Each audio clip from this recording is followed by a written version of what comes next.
First and foremost, I would like to bow to my fellow recipients and to the class of 2013. It's an honor to be in your company.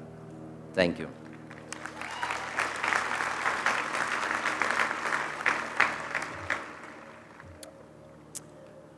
I know what you're thinking. Why is the old guy from the Saxony City giving our commencement speech?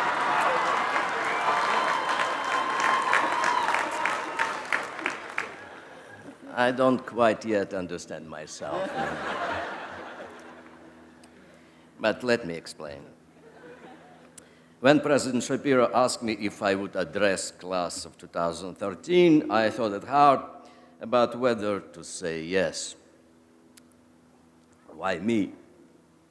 I haven't cured any diseases or negotiate peace treaties. I'm a flawed human being, still figuring out myself.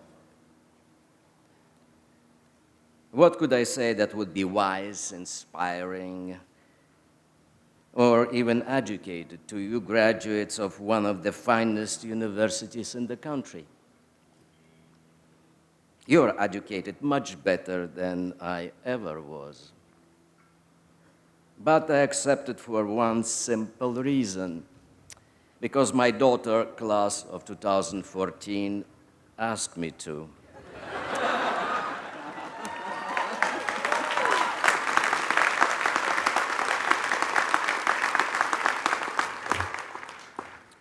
Perhaps that's the first bit of wisdom to you guys out there. If you become fathers to daughters, watch out. You'll probably agree to things you shouldn't agree to, And you daughters already know what I'm talking about,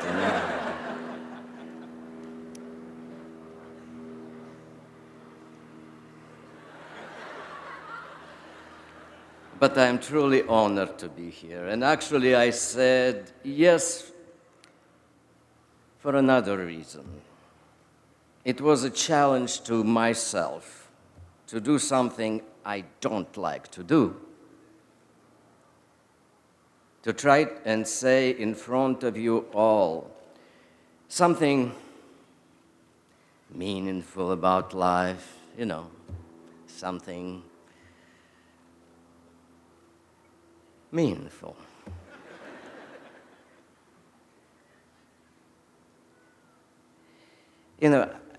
I'm kind of chaotic person, and usually I do things kind of intuitively. So this formal situation, you are there, I'm here, forces me to articulate things I have never even said coherently to my own children. English is not my first language, and I'll be honest, this is scarier than bungee jumping, I'll tell you. So to be sure I didn't embarrass myself completely, I asked a couple of long-time acquaintances for advice. They are public people and they've been around the block a few times, but I'm not sure their advice was so helpful. This is what former President Clinton told me, and I quote, "Be memorable and relevant. And if you can do that, be brief." And then he added, "Actually, be brief anyway." Well, thanks a lot, Mr. President. And then I call a fellow former dancer who just happens to be involved with Chicago politics.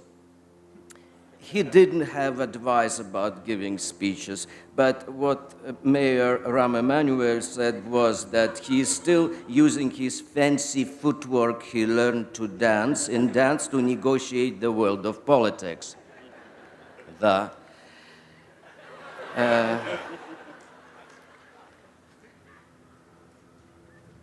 metaphor? Yes, but it's relevant to what I have to say to you today. And you see, I'm trying to pay attention to my advisors too. So here we go. The only wisdom I can offer is related to the arts. Specifically, the arts have made me, in my opinion, sort of a better person, a better human being. A few months ago, I was in the subway in New York City, and there was a poster inside the train that said, and I am paraphrasing, "Are you a better person today than you were yesterday?" At first, it seemed cliché, but I thought about it and I realized that, in fact, the only way I've managed to be inspired to be better is through the arts. Sadness, elation, fury, love, it's all up there in the music, literature, and dance. That's what the arts have made possible for me, to find those elements in myself and in the world. And I'm better for it. Not like being a saint, but just by being aware of what it means to be human. I don't think I consciously understood this growing up, even in my 20s. As a child, I lived in Latvia as the son of a Soviet army officer. Even though my father wanted me to go to military school or to be somebody normal, like engineer or whatever. Luckily, I ended up in dance classes. For me, I discovered that dance and later music, literature, and the visual arts were how I made sense of the world. By the late teens, it was clear to me that artists and those drawn to the arts were the people I wanted to be around. At the time, that didn't mean just actors, dancers, painters. It included scientists, mathematicians, doctors, and engineers, and factory workers. As a matter of fact, one of the most intelligent and articulate, interesting guy I knew in my 20s was a guy who happened to dig graves for a living. Once I asked him, Garek, that was his name, "What do you think about when you're digging a grave?" He said, "What do you think I think about? Look around, I'm thinking about the reality of life." He examined life with all its beauty and its ugliness. Over time, I learned that the big question, and big questions rather, were being asked, if not always answered, by artists. Questions like, why are we here? What is important? What should we be doing? They weren't being answered by politicians or by religion or even by some of the smartest people I knew. So what I'm trying to say is that being in that atmosphere made me, and here I quote one of my heroes, the poet Joseph Brodsky, intellectually uncomfortable. It pushed me to think about things bigger than my own little daily routines. So, my first piece of advice to you is this: figure out what pushes you. If it isn't the arts, what is your trigger? What makes you ask the big questions? Of course, I'm biased. I would like to go out and hear live music, or go to the theater, or visit an art museum, or just see how it makes you feel. But I recognize that not everyone responds the same way. The arts motivate me to think beyond what is familiar or convenient. But for you, it could be something different. The key is that it excites you, challenges you. Look at your environment and at your country. Who is asking the questions that matter to you? What issues make you willing to go beyond yourself? You see, intense focus, thought, and the pursuit of excellence are certainly part of what it takes to be an artist, but they can be applied to anything. Each one of you can focus and work to excel at something that makes you think about the world and your own life in the most challenging way. As Brodsky said, it isn't always comfortable. You might see things in yourself that are unpleasant. You might think about things that are easier to ignore. But that's life. The more you see life as something complicated and full of contradictions, the better you will understand yourself. I hate to pull out another cliche, but what I'm saying is, know thyself, and know that all of thyself won't be pretty. Sometimes that's the most interesting discussion. And isn't that why you're here today as graduates? Because you like the challenge of the complicated conversation. It's not the easiest choice. It hasn't been for me. It takes some discipline, a bit of a tunnel vision, and sometimes sacrifices.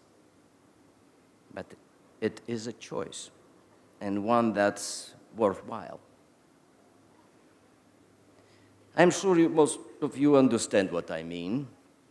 You dedicate yourself to getting your degree here at Northwestern, and now you've done it.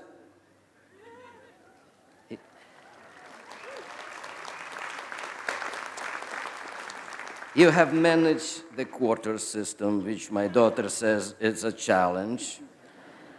You have survived the Chicago winters, not quite Siberia, but pretty close. I've been told, easy, it's not the norm here. After all, everyone else graduated last month, huh? You could be at the beach right now, fishing or having a beer. But that is my point. You are not. My suggestion is this. Once you figure out what you will do with your life, and eventually you will, work hard at it, just like you have been working hard here. Give it your time. Let it consume your thoughts. But remember, you don't have to be brilliant 24/7. You don't have to make yourself crazy trying to succeed. What do you have to do is leave yourself time to pause and think. Figure out where there is a space to continue asking the hard questions. What's important? How can I contribute? Am I doing something today that will make me better tomorrow? In my view, working to be better, it's not the same as trying to be the best. Do not make your goal to be the best. Best is a label. It's something someone else decides for you. Better is something more personal.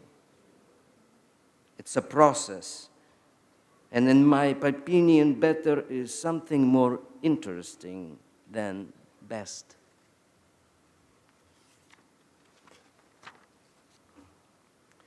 almost over.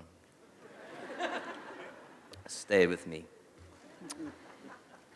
I'm going to ask you to go one step further. There is a beautiful Yiddish word, mensch.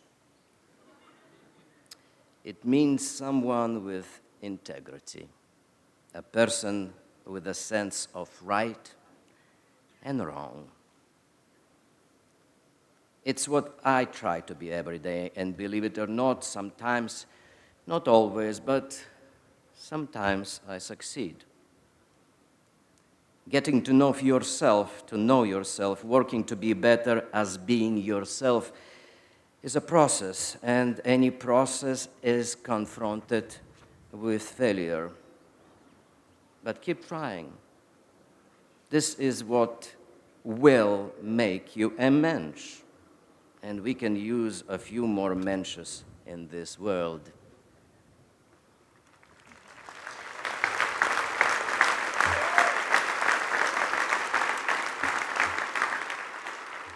But now, for now, celebrate all your hard work. Go to have lunch with your family, go to have a drink or several or whatever. Take a little pride in what you have accomplished. But tomorrow, or the next day, or sometimes really very soon, take the concentration and drive and ambition you have applied here at Northwestern and direct it towards deciding what conversation you will have about the world. If the arts help make that possible, that's great. But do challenge yourself, whatever you do, to create a space for those big conversations. That is what will make your lives amount to more than your ambitions, your bank balance, or your job description. It will make your lives truly lived. Northwestern has prepared you to succeed, and I have no doubt that you will. But there is something even bigger than success. It's being fully human. And that is what this school is about. Congratulations, class of 2013. I look forward to seeing what you do next. And go Cats!